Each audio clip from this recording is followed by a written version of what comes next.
Strangely, she fought like hell. Couldn't go along with anything. Did you use any kind of tourniquet on her? Same thing. I pulled her out and left like a bat out of hell. This is the voice of the infamous Tourniquet Killer. Operating from Houston, he claims to have attacked over 60 girls using his signature weapon, a makeshift ligature, better known as a tourniquet. As his list of victims kept piling up, the panic in the community reached new heights. Many people took extra precautions to protect their children, but Tiffany Shore, a single father raising his 2 daughters, completely surrendered to the paranoia. My brother left his girls at home, locked in the house, and they're just dismissing it. Anthony had a very good reputation in the community, and many praised him for showing such resolve amidst the chaos. Now to a father who many say did what he had to do to protect his young daughter. But as the years went by, Anthony revealed himself to be much more dangerous than he seemed. The longer that we lived with him, the more we were afraid. As each of the attacks of the Tourniquet Killer grew closer and closer to their home, Anthony removed the girls from school, nailed shut his doors and windows, and trapped his daughters Tiffany and Amber inside his house. He would barricade us in the house so that we couldn't leave. We were 100% locked in. On top of that, Anthony himself grew unstable, often disappearing in the middle of the night. Back then, I just accepted it as he had a long day at work, but in hindsight, it's just not realistic. But Tiffany refused to stay silent. Instead, she confronted her father and went on to play a pivotal role in bringing the Tourniquet Killer to justice. Tiffany broke this entire case because she had the courage to stand up. In the city of Houston, Tiffany and her older sister, Amber, live a cozy life with their parents, Anthony and Gina. The man is a well-known musician, playing in multiple local jazz bands. Between his day job as a landline repairman and his musical career, he still manages to spend a lot of time with his 2 young daughters.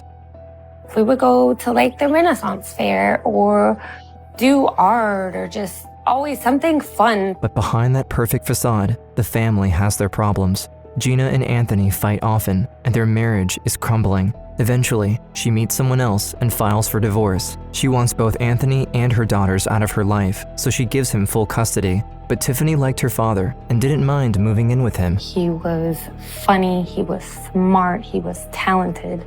He was all of those things. But unbeknownst to Tiffany, something sinister loomed in the neighborhood. In the past few years, 2 young girls had been murdered close to her home. It may not be as safe as it used to be, so there was some concern among the community about the possible dangers to their children. Thursday, September 26, 1986, 14-year-old Laurie Tremblay, a teenage girl from central Houston, vanishes. She was just walking to school in 1986 and she ended up missing. The following day, the police discover her body. Laurie Tremblay was found in the parking lot of a restaurant behind a dumpster and had been strangled to death. The sole piece of evidence they have is her cause of death. Knuckle joint impressions and ligature marks around her neck suggest she was strangled with a rope or cord. With nothing else to go for, the case quickly goes cold. The investigation sort of runs its course, and they've chased down pretty much all the leads that they think they have. Thursday, April 16th, 1992, around 10 a.m., a delivery man pulls into the parking lot of a West Houston Dairy Queen. When he jumps out of his truck, he stumbles upon a dead body by the drive-thru. Detectives from the Houston Police Department Homicide Division are immediately dispatched to the scene at the Dairy Queen. The police thoroughly examine the body, revealing visible evidence of sexual assault. Additionally, an object is found embedded into the victim's neck, a makeshift tourniquet. This wasn't some sort of like impulse grabbing somebody by the throat and strangling them. Somebody put some thought and effort into this. They spend the remainder of the day investigating the crime scene and gathering DNA samples. Fingernail clippings are taken from Maria's body and stored for later use. While they're at it, an unexpected individual arrives at the location. Her father actually goes down to the scene where police are still, documenting evidence, and he identifies her. Maria del Carmen Estrada was a young Hispanic woman who worked as a nanny in and around Spring Branch. After the news reported that the killer used a homemade weapon in the attack, a wave of paranoia hit the neighborhood. To strangle the victim with a tourniquet allowed him to ensure that she was tortured, to ensure that the death was as slow or as fast as he wanted it to be. Her death and a surge in overall crime in the area put the community on edge. We were crime-ridden. There were home invasions. People were getting mugged and robbed. People were afraid to leave their house. The Shores are no exception to this. However, Anthony, who's now a single father, goes a bit too far in how he tries to protect his daughters. I was basically just convinced that nothing bad would happen to us if we were locked inside the house. He nailed down the windows in our room and, don't go outside because someone might kidnap you. As the situation worsens outside the house, so does Anthony's relationship with his daughters. He becomes increasingly controlling and manipulative, obsessing over order and perfection. His daughters begin to fear him, always on edge and never knowing when he will lash out next. Our hair had to look a particular way, and our appearance had to be spotless and perfect all of the time. We had to talk and act a particular way. Everything was just like a show. But if it doesn't go the way he planned it, then all hell breaks loose. And everybody suffers in the house for it. A few months after the girls moved in with their father, the neighborhood is, once again, struck by two heavily mediatized crimes. Well, now we turn to breaking news in North Harris County in connection to a violent home invasion there. First, a masked man attacked Selma Jenks, a 14-year-old student, after she was dropped off from school.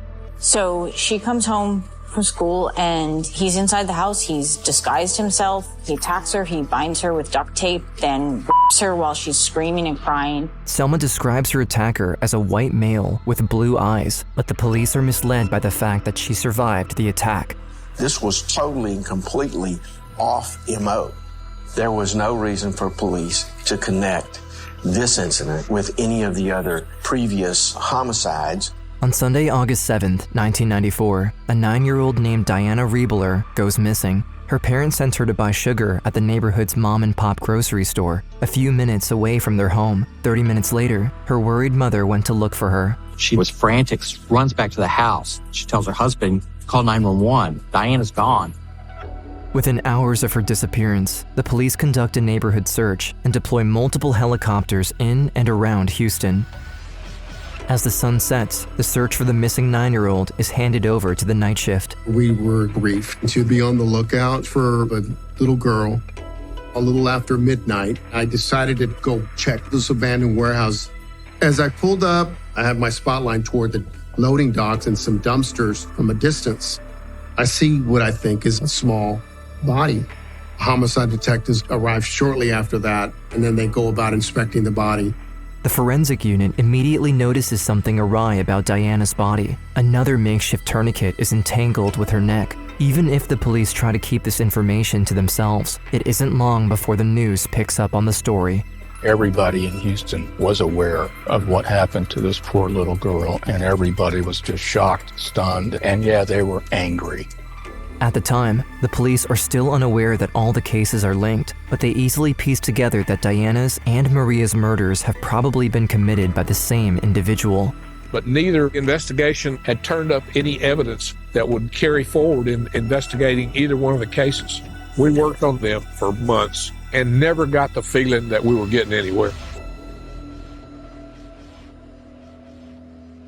As the situation in the neighborhood deteriorates, Anthony's paranoia reaches new extremes. The girls aren't allowed to go out at all anymore. During the week, they're sometimes permitted to go to school, but are mostly locked up in the house. On weekends, they play a game together that they call Pretend Rock Band. Anthony dresses the girls in costumes and encourages them to dance around the house to loud music. At only 10 years old, the girls do not realize that their father has ulterior motives. He was very involved in our dress-up moments. He liked to put us in outfits that were very suggestive, and my dad definitely was always somewhere watching. Another one of Anthony's family traditions is the evening hot chocolate. At first, only Amber, the oldest of the two, is allowed to drink it, but eventually, he offers some to Tiffany too. My sister told us all the time, don't drink the hot chocolate, it tastes funny. And it did taste funny, I remember that, but I just didn't think anything of it. I thought it was some cheap, nasty off-brand of hot chocolate. The next thing you know, it's morning. We were being drugged. As the year goes on, Anthony starts giving Tiffany hot chocolate more frequently, often several times a week. As a result, she gradually becomes accustomed to the effects of the drug. The first time she wakes up in the middle of the night, she is horrified by what is happening to her. I was in and out of consciousness. I remember waking up to that happening, that I was totally naked and that he was doing stuff. And I pretended to be asleep because I was afraid. Although she and her sister usually share everything and rely on each other, Tiffany is too scared and embarrassed to confide in her about the near daily abuse. In a way, Tiffany believes she is safeguarding Amber by not telling her about it. I thought that if I took the brunt of it, she would be okay. She was my rock at the time. That's all we had in life. We had each other. Friday, July 14th, 1995. Barbara Robertson, the editor of a local news station, receives an anonymous call right before noon. I said, KPRC, how can I help you? His first words were, I have a tip for you. There's a serial killer on the loose. Unbeknownst to Barbara, a 16-year-old named Dana was declared missing by her parents 9 days prior. The police categorized her as a runaway from the get-go and didn't take her parents' complaint seriously because she wasn't living with them at the time. The caller reveals the location of a dead body. Without knowing whom he's referring to, Barbara keeps asking him questions. In a 37-minute conversation, the caller goes into complete detail on how the body was laid. I said, you are the killer, and he hung up. She immediately calls the North Harris sheriff and drives to the department to provide him with a statement. I walked him through what was relayed to me in the phone call. I said, he was looking for that spotlight. He gave me details that I know excited him to share with me.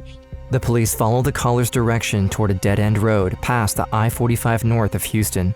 There, they immediately locate the emplacement he described to Barbara, but after 10 days outside, the body is completely unrecognizable. 2 pieces of evidence are discovered by the forensics team. The first item found is a homemade tourniquet embedded in the victim's neck. The second piece of evidence is a set of rings found on the victim's finger. Based on the autopsy report, it is determined that the body had been dumped over a week ago, and the victim is estimated to be around 16 years old. After cross-referencing the timeline and age with missing person reports, the only individual who matches both criteria is Dana Sanchez. With this case added to the pile, the MO of the killer finally becomes clear to the detectives. As a last resort, they assemble a task force combining the Houston Police Department and the Harris County Sheriff's Department to reopen all of the cases. In the case of Maria de Estrada, she was strangled to death with a tourniquet. Diana Rebellar's case, you had a tourniquet. Dana Sanchez was also strangled. They get everybody on board to try and figure out what's going on because they realize they probably got a serial killer on the loose. 2 years after the last victim was found, the situation changes dramatically in the Shore's house. Anthony's girlfriend moves in, and he wants the girls out of the house for the summer, so he asks his sister, Gina Shore, to take them to their mother's place in California. Gina seizes the opportunity because she knows something is wrong within their household. He was a bit more touchy-feely with his girls than what I thought he should be doing. Twice already, she has reported him to CPS. First in 1993, when she visited his new home for the first time. Child Protective Services was just very quick to dismiss it. They made me feel as if I was overreacting. 2 years later, in 1995, she came over for Christmas. When she arrived, she was distressed to see that the situation somehow worsened since her last visit. My brother left his girls at home, locked in the house. All the windows were nailed shut, no babysitter. They had no power, no running water. On top of Gina's second complaint, the CPS already had been contacted by Tiffany's teachers the year prior. And then again, Anthony fooled them, like he seemed to be fooling everybody. He's very charismatic, he was very charming, and very persuasive. And CPS turning a blind eye. Back in California, Gina tries to encourage them to open up about Anthony and their situation in Houston, but they remain evasive and guarded. One day, towards the end of the summer, she casually asks Tiffany a question that shakes her to her core. I'd had a really crappy day at work. And I said, yeah, haven't you ever had something happen you just felt was unjustified, where it just made you just want to punch somebody in the throat? Tiffany turned sheet white, started bawling her eyes out, and started telling me all the things that my brother had been doing to her. He had been molesting her. Gina gathers Tiffany, her sister Amber, and their grandmother Deanna to brief them on the situation. This is when Amber finally reveals her side of the story.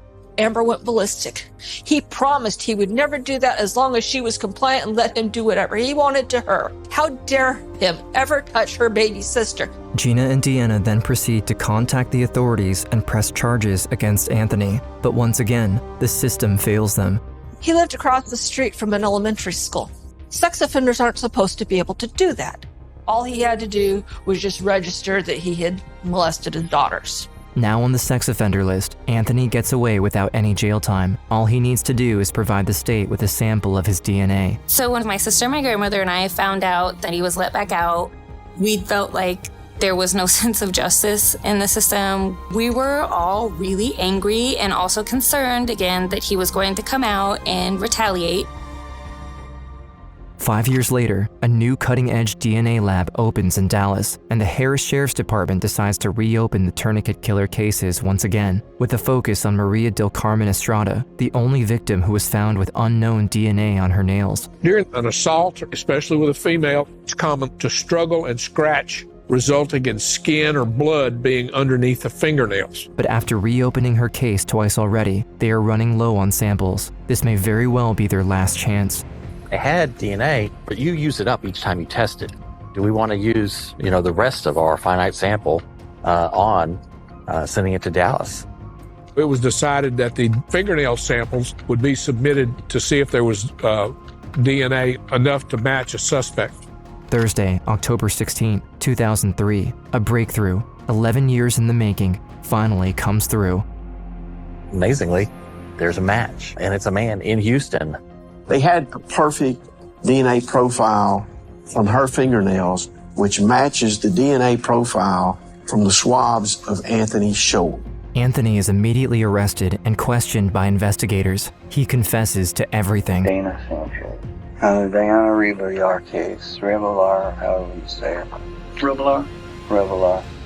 She told me her name was Carmen. Talk about another case that y'all don't know about. Laurie Tremblay. He even fills the gap concerning Laurie Tremblay, his first victim, whom the police never associated with the Tourniquet Killer because of its divergence from his usual MO. He calmly confessed to the killings of Maria, Laurie, Dana, and Diana, and he also confessed to the of the 14-year-old.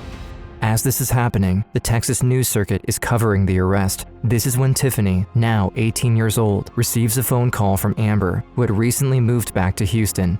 I answered the phone and I was like, hey, and she was like, hey, Dad's a serial killer. Like, I don't even think she sugarcoated it in any way, shape, or form. With the trial on its way, Tiffany flies back to Houston to testify against her father. The policemen are astounded to finally meet the girl who was instrumental in solving the case. Tiffany broke this entire case wide open because she had the courage to stand up and tell law enforcement. The prosecution aims for the death penalty, so they gather the only survivors they have: Tiffany, Amber, and Selma. Anthony Allen Shore, for the first time, walked into the courtroom that's likely to be the scene of his capital murder trial. I think that they were bringing us in so that they could witness that he had a history of other types of violent crime and no remorse for those crimes, that he wasn't going to get any better, and that the best solution was the death penalty. On January 18, 2018, Anthony Shore is executed by lethal injection. I was just relieved and kind of surprised that it was finally over with. I think it was 13 years from the time he received the death penalty to he was finally executed. So I was glad that it was finally over. What Tiffany had to go through didn't suddenly dissipate after the execution. On the contrary, it was just another step on her continuous journey to recovery. But through therapy and support from her family, she's proud to finally be able to not see herself as a victim, but more so as a survivor. I do feel a lot more confident about my life and about myself as an individual. It's a daily work in progress. After the ordeal, Tiffany moves to Arizona to raise her own daughter as a single mother and provides her with all the love and support she needs to thrive and succeed. I want to lead by example for my daughter. I want her to emulate the right things from me. Tiffany has worked as a sheriff's deputy and later joined the Air National Guard. On top of also studying forensic science, she wants to make a difference and hopes to fix the system from the inside. I know that one person can't change the world, but I think that if more people are aware of what goes on and more people that care are slowly worked into the system, maybe it can get better. And the only way to do that is to try.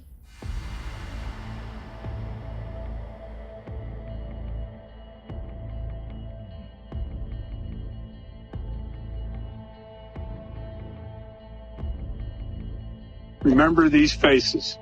This is who today is about. Anthony Allen Shore's reign of terror is officially over.